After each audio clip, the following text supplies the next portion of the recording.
I saw your video, and it's quite good. You're a good soccer player. If you ask me what level do I think you can play, you are a potential Division 1 soccer player, in my opinion, from what I've seen in the video. So here's what I want to tell you. If you want to play pro, which I did, my name is Zev Talbot. You can look me up on Wikipedia. I played pro soccer for 10 years. If you do not get an offer to play college by junior year, you will not play pro in America. It is in America. Now, if you want to go somewhere else and you have a Greek passport, I don't know anything about that. I played for Fulham when I was 18. I then went on to play college soccer, and then I played pro soccer in Sweden, and I got to play in the Europa League game, and it was awesome. And then I played pro for Toronto and MLS. Didn't play very many minutes, and then I jumped around the USL for a long time.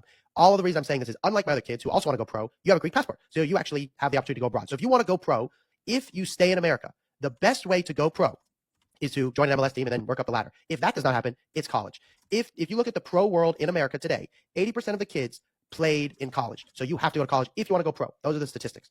If you want to go pro in America. Like I said, if you want to go abroad, different story. But if you want to go pro in America, every pro team here is going to ask you, what college did you play for? And if it's not a top Division 1 school, which are done recruiting so much earlier, then you're in trouble. So as a freshman, if you want to go pro in my world, meaning if you want me to help you, college is first. That's number one. Number two, your Greek passport. If you want to go abroad, so be it. Now, Dad, you were talking about him maybe not going straight out of high school. You can definitely still do that. You can wait. Here's the problem. If you go abroad so that way you can come back because they love internationals, they will not recruit you, in my opinion.